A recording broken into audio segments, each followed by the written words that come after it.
She thought her life had settled into quiet routine until a child's small voice shattered her world.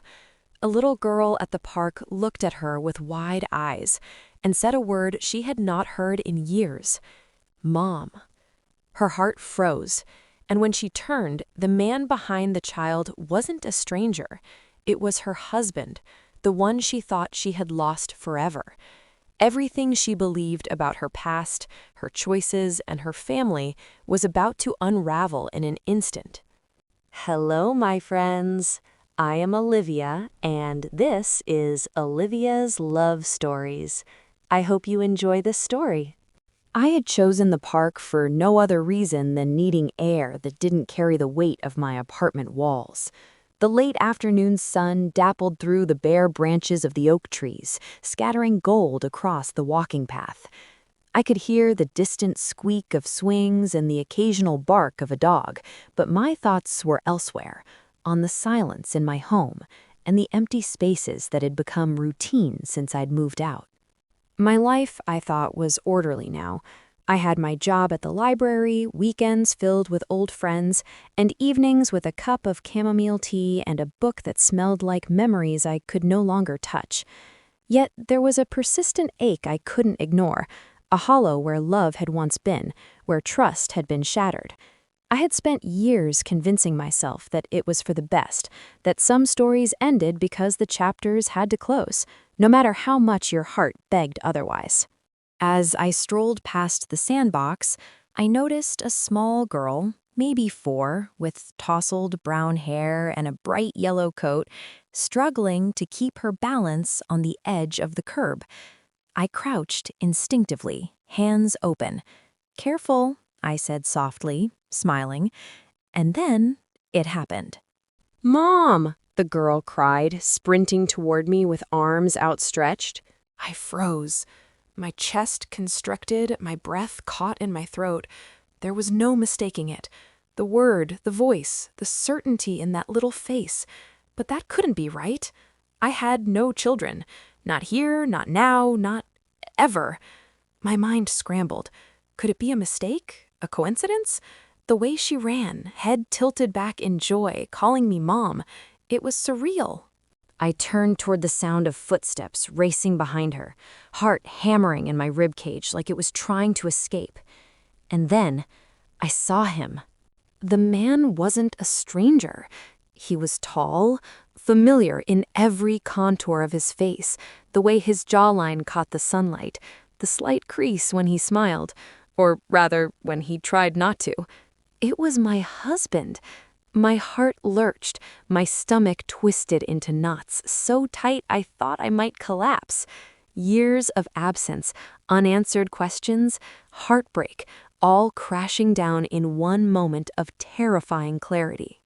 I wanted to call out, to speak, to demand explanations, but my mouth felt glued shut.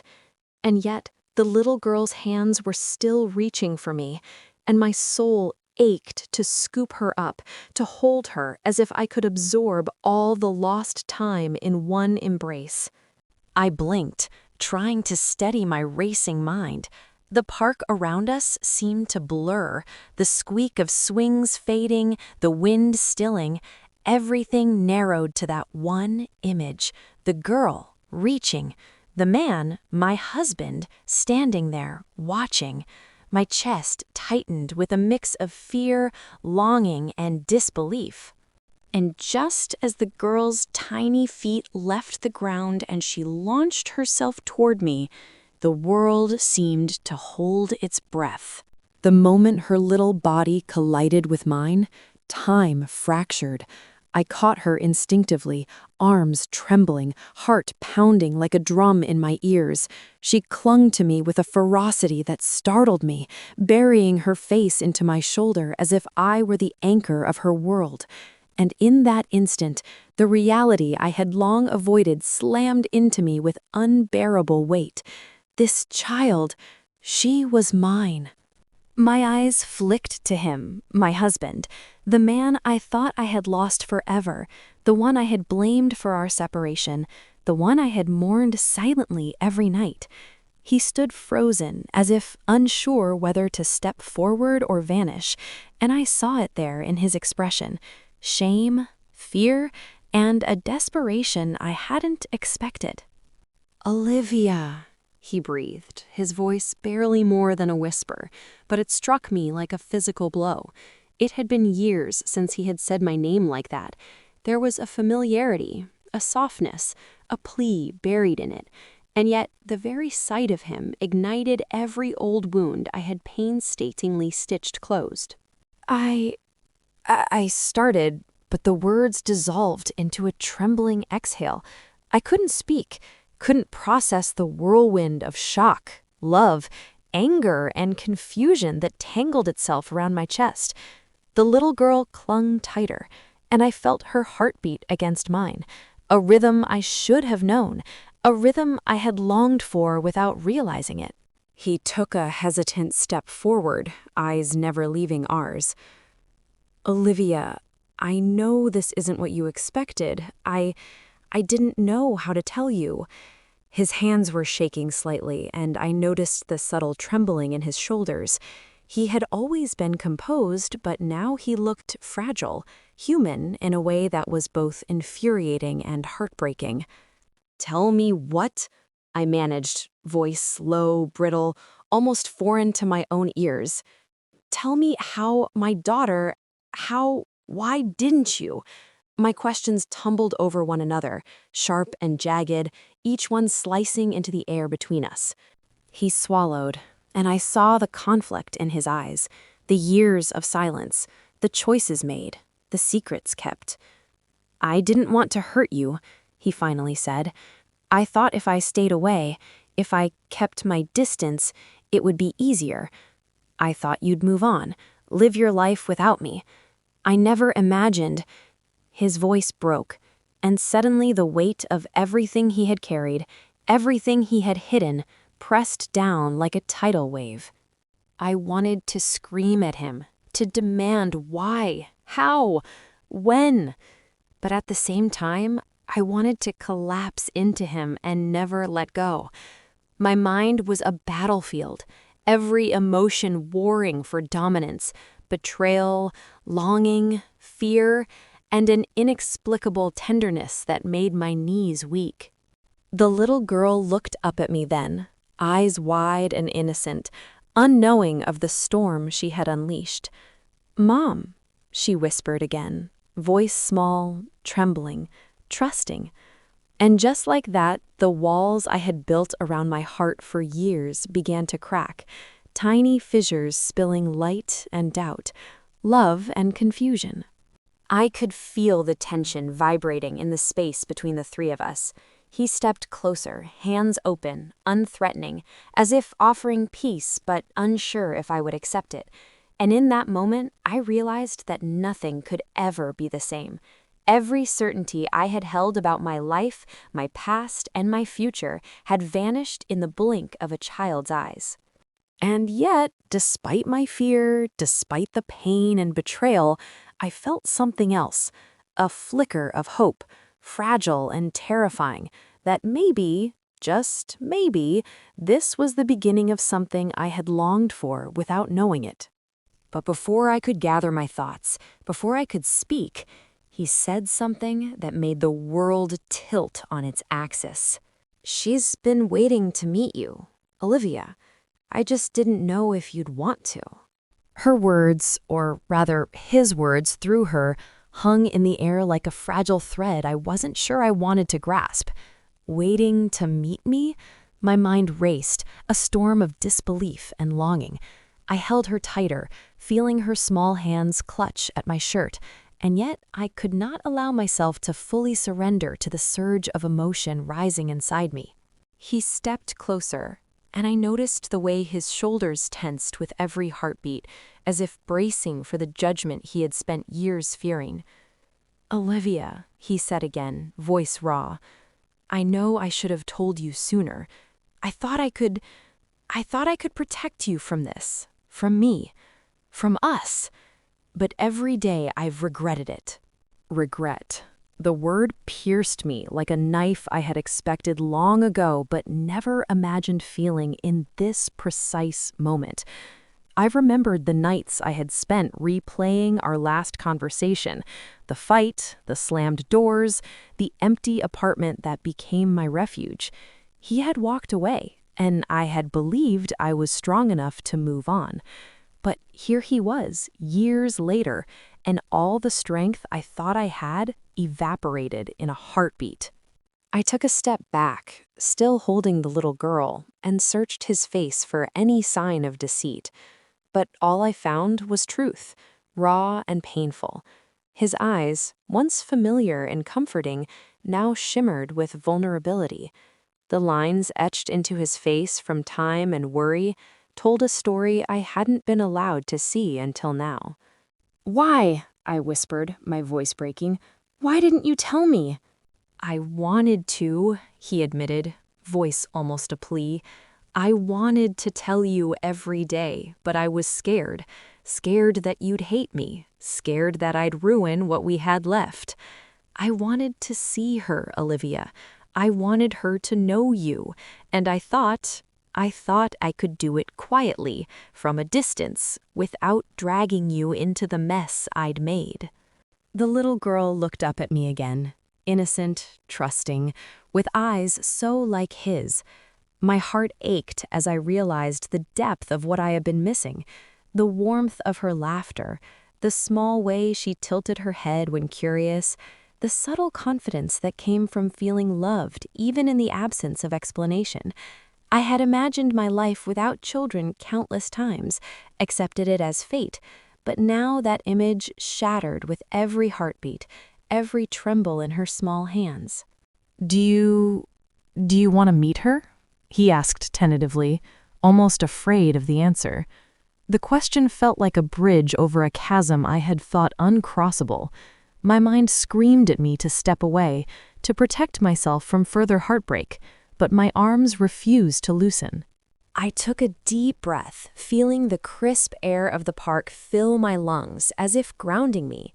The little girl's tiny face pressed against mine, her trust unshakable, and I realized in a way that was almost terrifying, she had been waiting for me, and I had been waiting too, without knowing it.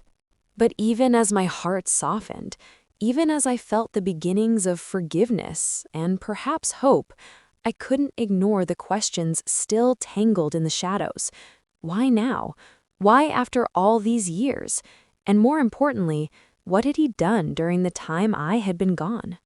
Before I could gather the courage to ask, before I could even formulate a coherent thought, he reached out slowly, gently, and said something that made the blood rush from my face and my knees go weak. "She's not the only one, Olivia.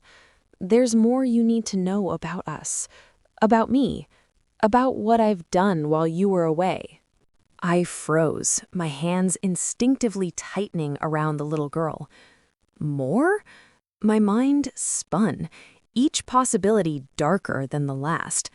I had come here expecting a reunion, maybe awkwardness, maybe tears, but not this.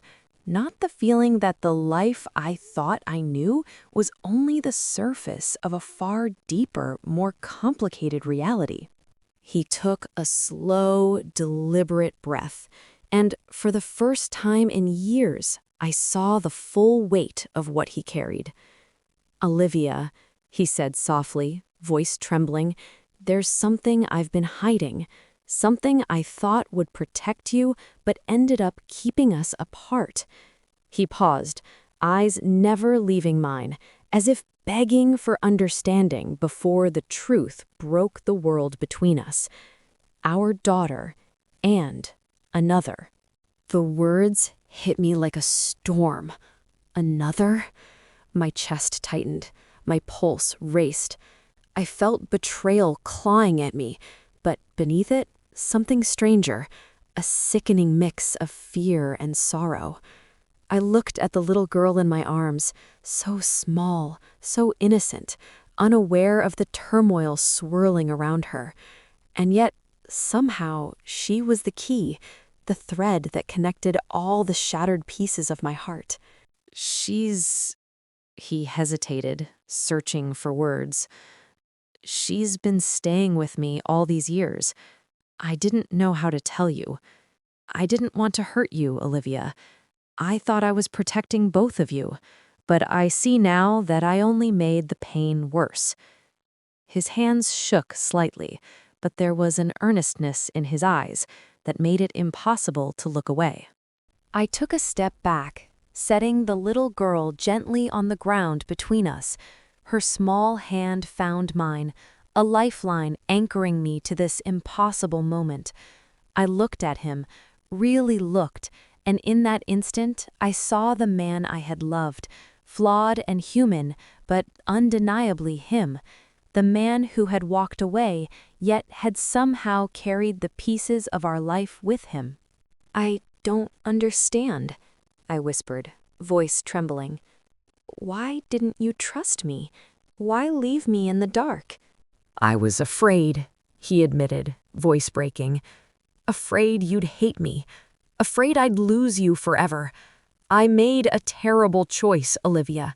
But every day I've hoped for this moment, hoped you'd find her, hoped you'd find me.